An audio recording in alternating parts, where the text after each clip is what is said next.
of stuff out here. And I've seen enough out here to understand why these truths might not be for everybody. Why it might be something where you've got to put a little bit of sweat into it. You got to make that pilgrimage. You got to go into that cave. You got to drink that potion. It's experiential. It's not about telling the story. It's not about sharing it on Instagram. It's about living something. Umbra Viventis Lucis is meant to evoke the spirit of these ancient mystery religions and experiences, communing with the divine on that experiential level, not on an academic level or a literary level.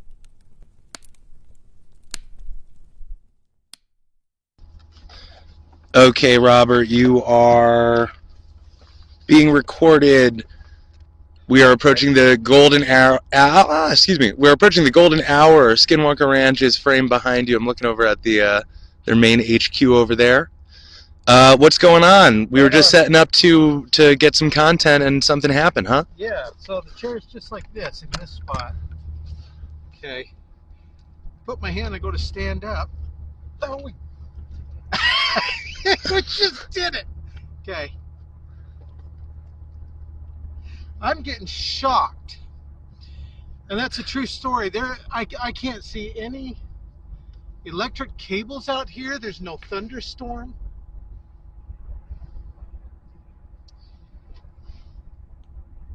This is not static electricity. This is a real.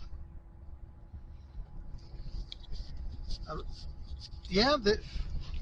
Every time I go to stand up, put pressure on there. It's gone now. I'm going to ask, is it only in your right hand? It's only in my right hand. It's only in this spot right here where this leg goes down into the ground. So, are there... Let's kick it up a little bit. I don't want to ruin it. Okay. Are there... It just hurt. electrical cables out here somewhere? I mean, there's absolutely nothing immediately.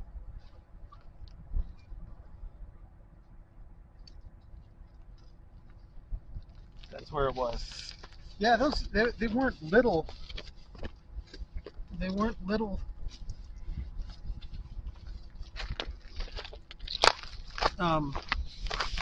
It's not static electricity. These are real shocks. I mean, it hurt. They bite. Oh, son of a. Okay, that was both hands.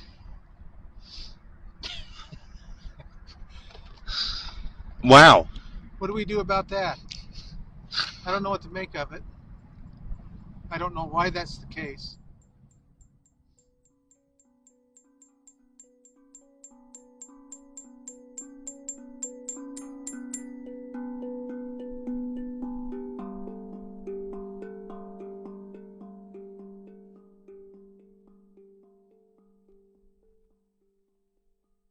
A couple of weeks ago, I came out, hung out with Ray and some friends. We were around the fire. A little bit of sprinkles, so there was some on and off rainy weather. And right over the mesa behind me, kind of right beneath the clouds in a way, a light appeared, and it was a golden light. And I would say that it had a different quality. It was not an airplane. It was not a drone that I would know of. No blinking lights. It was not a helicopter for sure. It moved across the sky, moved underneath the clouds, illuminating the clouds almost in a 360 degree. It was a pretty big light. And the way I describe it is a liquid golden light.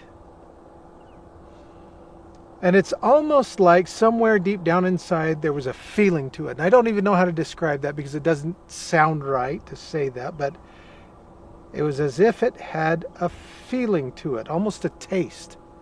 But that's still not the right word to use. But there was a quality to it. And the light moved south, moved directly over us, and disappeared into a rain curtain. And I thought, that was interesting. I didn't know what it was.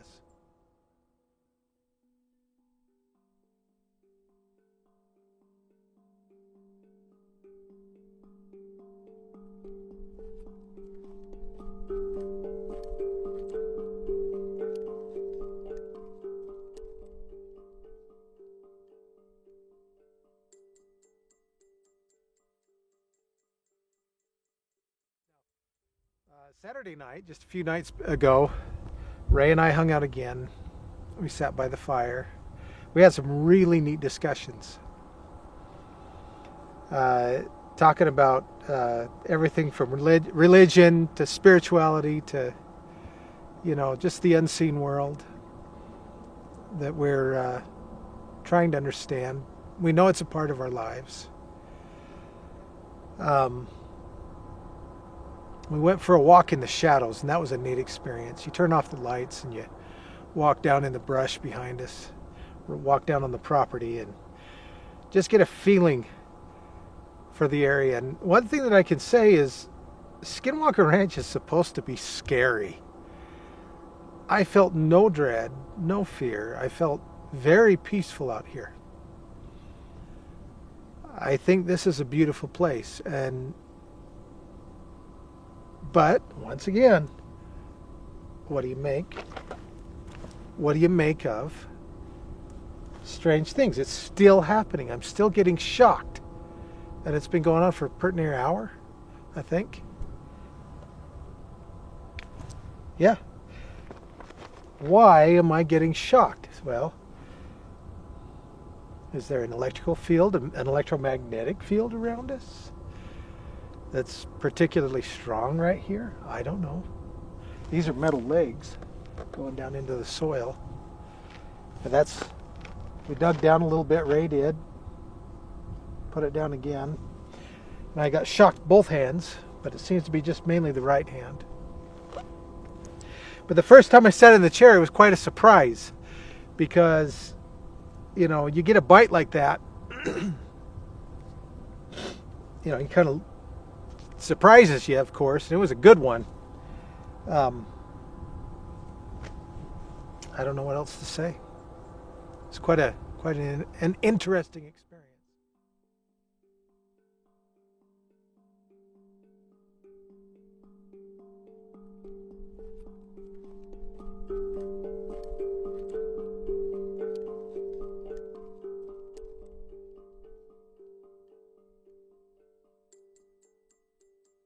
Ray, do you have any questions? Anything? Yeah, I would love for you to speak to witnessing on your first visit. Sorry, we're gonna be right by that mic. Witnessing on your first visit other people having technologically induced visionary experiences, what you thought about hearing about those experiences, and then what it was like for you on your subsequent visit. Okay, yes, I'm actually quite interested in this.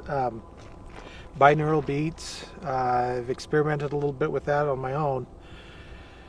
But the flashing lights, I was under those lights for 15 minutes. I can say it really was quite a visual experience, and I was having fun with really just observing what the brain was doing with it, because they were purely white lights, and yet, of course, they start to translate into colors and designs, and that was one of the things that I thought was neat, was geometric patterns, changing geometric patterns, and then a tunnel effect. And that's what I thought that was really interesting. And as I laid there, I tried not to let my thoughts get in the way. I tried to put myself into a meditative state of mind and let myself just observe the thoughts. And there was one thought that seemed to come out of nowhere, and it was the image of an all-seeing eye, the classical image of it. And then the thought of just almost like the word enlightenment. And I thought that was interesting, and I'm not going to begin to say, whether that came from somewhere else or if it came from somewhere deep in the unconscious. But, something to ponder, something that I'm already looking for, trying to understand. And so, a friendly confirmation of something I'd already been thinking of. But I have yet again to try the lights out for a longer period of time and see what happens. But that was my experience.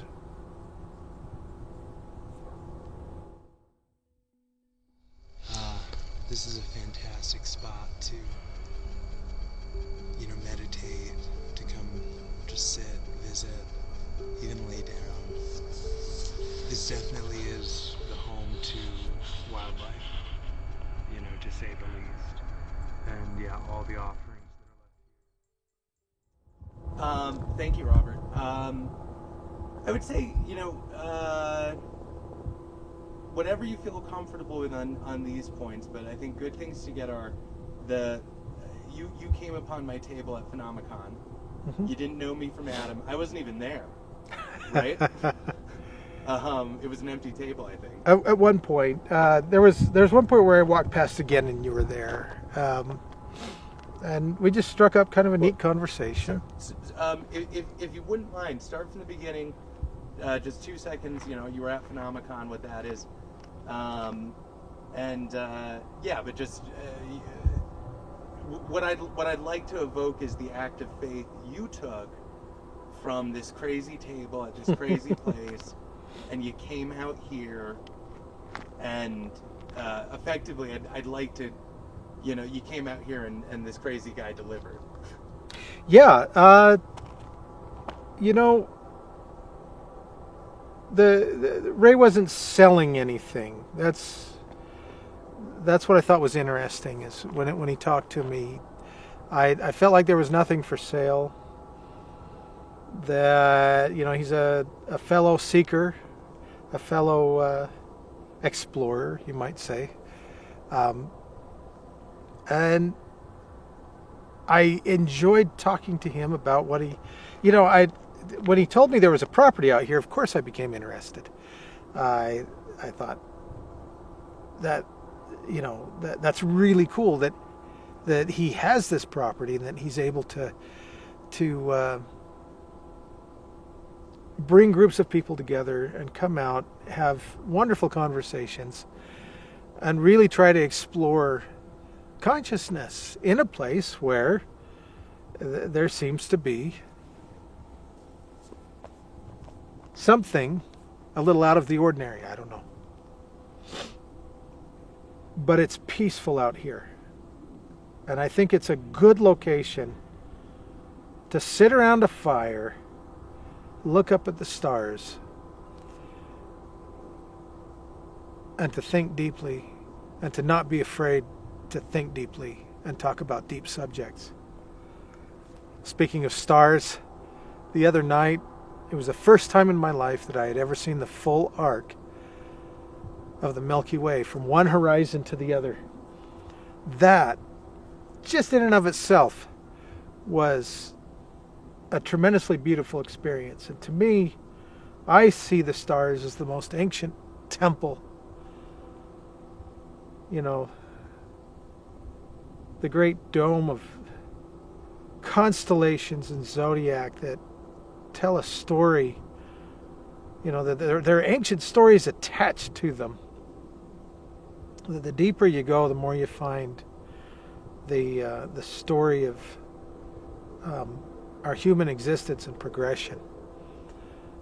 And to think that the constellations themselves, the recognition that there are shapes in the stars and stories attached to those, that they could be so deeply ancient, it's just uh, just astounding to me, just exciting. And so it feels holy when I sit and I look up at those constellations and I think of the stories, and I can't help but think of God. Now that's something important to me. And so that was the experience I had sitting under the full arc of the Milky Way.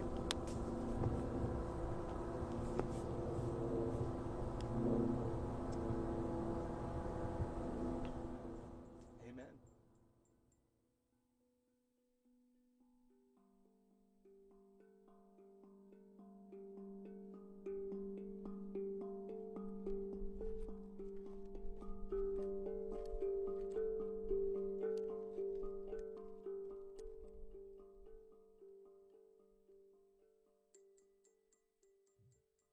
Okay, so Robert was just asking me about Umbra Viventis Lucis, the shadow of the living light. Umbra Viventis Lucis is Latin for the shadow of the living light. It was the term that Catholic Saint Hildegard von Bingen contextualized the visionary state that she would meet and speak to God and the angels in. And, you know, Robert spoke very high praise about the value of time by our fire underneath the cosmic temple, and the fantastic places, the dialogues that you can find in that smoke, in those shadows. Robert was turning me on to a lot of different thinkers, different philosophers, different mystics, and we were talking a bit about Emanuel Swedenborg, and there are a lot of parallels between Swedenborg's visions, the visionary states that he would enter, and those that Saint Hildegard would enter. Big differences were that Saint Hildegard was a strong devotee of Catholicism, and Swedenborg was a devout Protestant. Outside of that, these corporal, third-dimensional, political differences, matter not in the fourth dimension, in the true dimension of consciousness and soul and true reality, God to many. So Saint Hildegard would enter a visionary state and speak to the Father and to the angels, and she brought back incredible prophecy and ancient plainsong and medieval art. She was a 12th century Bavarian mystic, and she's my patron saint. But we don't really, Umbra Viventis Lucis as a project is a veneration of the woman, not of her faith.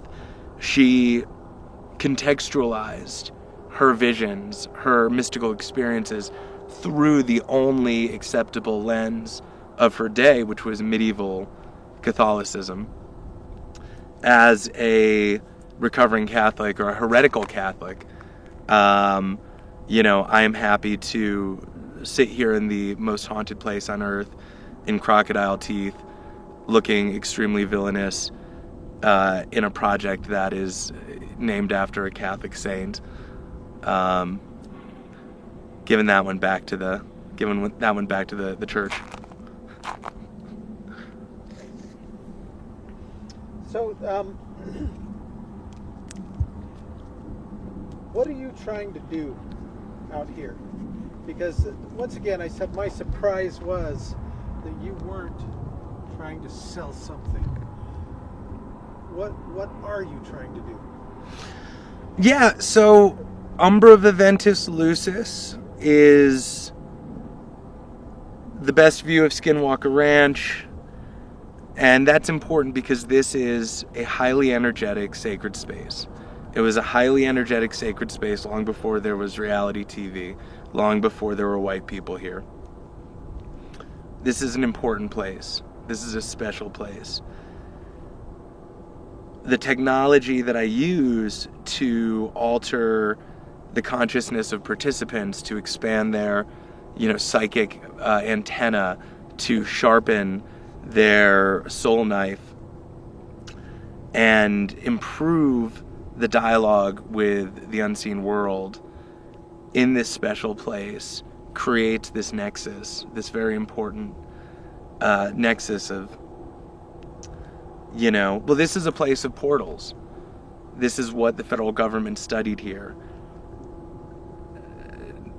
John Oliver did a very respectful episode of Last Week Tonight on UFOs a few months ago, I believe.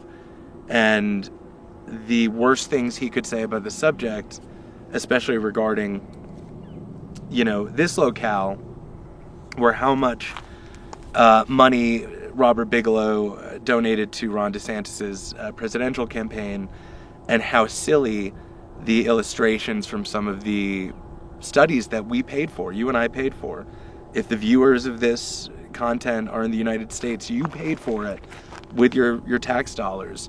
The studying of portals to other places.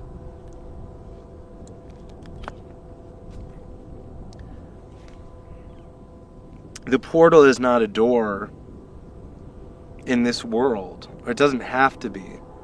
The portal you create. The portal is a synergy between you and this place and your expanded consciousness and the people who live in these shadows. We're trying to clarify what is often a obscure dialogue with the unseen world. And we have a pretty good success rate. People come, they have their visions, they get their meaning from it. Many people report dialogues. Many people ask questions, hard questions. And they get answers from something, somewhere. I'm not giving them the answers. I'm not the oracle. The participant is the oracle. This place is the oracle. I'm the temple attendant. I'm the guy sweeping the floors. There's nowhere else on earth that I'm aware of at a place like this with technology like we have where you can engage in these pursuits. That seems very special to me. I myself attribute being here, owning this technology, doing this work as a gift from the unseen world. It's entirely due to the guidance in my own life. I just work here. I don't understand it, but it's been incredibly transformative and beautiful in my life and the lives of my guests, many of whose lives were utterly transformed by their experiences here. Many have come as skeptics and leave as experiencers. It's really remarkable, and I'm very blessed. I'm very blessed to have passed the audition to be sitting in this chair. Ray, do me a favor. See if you can feel what I felt in that chair. Right, yes. We tried that already, but I want to try that again. Why is it just me? Okay, so we tried this right away. As soon as Robert was reporting the electricity, I asked if I could sit down. I thought I would feel it immediately. And just, really absolutely nothing. I'm just gonna move it.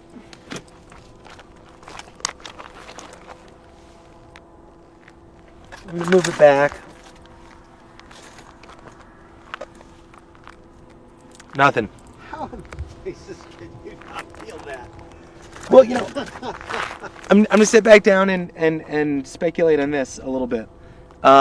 So look, you've heard a lot of crazy stories about this place, and one of the most important stories we hear is the way that the lack of repeatability in phenomenology out here. And the way that seems indicative of a conscious mind, an operator, a player on the other side of the board, that they're not going to repeat themselves. They're always going to be throwing you curveballs because you're playing baseball with the unseen. We have not experienced this before. As Robert had said, there's no power lines under here that I'm aware of. We've never experienced that with this chair, for instance. Strange electrical phenomena, yes, we have experienced. And yes, that is a authentic aspect to the phenomenology out here. That's an authentic aspect to the hitchhiker aspect of the phenomenology that, can return home with you. I don't want to talk too much right now as we're losing light, but, after my initial life-changing experience out here in 2019, I went home to New England and life got pretty strange. One of the weird things was coming home from work one day and a fire alarm or a CO2 detector on the wall was letting out a shrill, solid frequency, high-pitched frequency. This CO2 detector, I hadn't had any issues for a while, months, year, I don't know. But I have had to change the battery before. The tone that it makes is a beeping, and it's a high-pitched beeping, but not as high-pitched as the steady tone this CO2 detector was letting off as I'm unlocking the key to my Victorian riverfront New England home, and coming inside. And I go to the device, and it's melted. It's on the wall, and it's melted. And the batteries exploded inside of it. And they weren't, again, hadn't touched it for some time. The batteries had exploded. The juice, the acid is dripped out. It's melted the frame of this thing. Yet somehow, even with the batteries having exploded, it's letting out this solid frequency.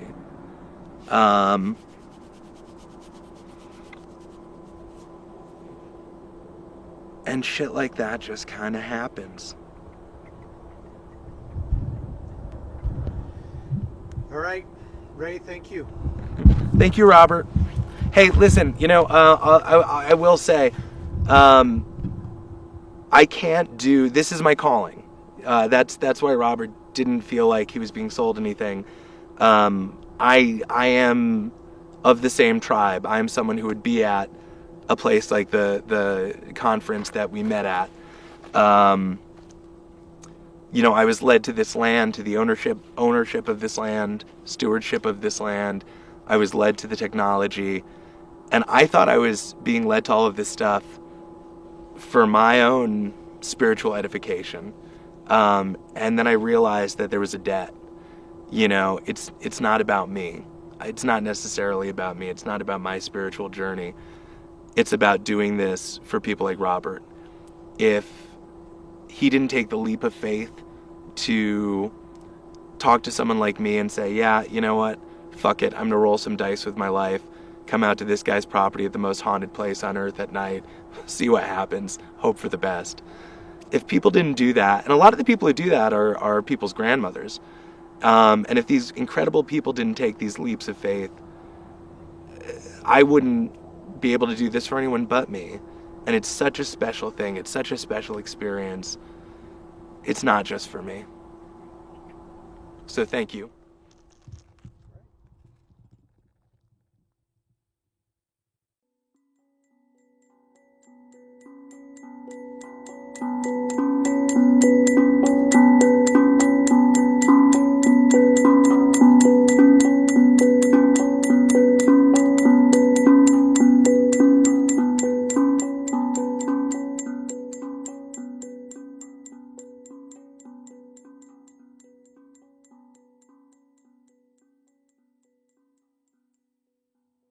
Eleven 12 sound speeding.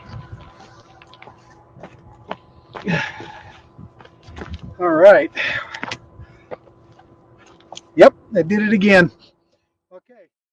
I think that this will edit out to be a beautiful, beautiful interview. I really appreciate this.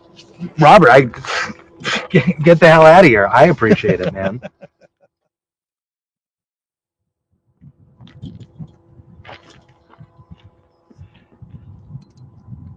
I face the rain again.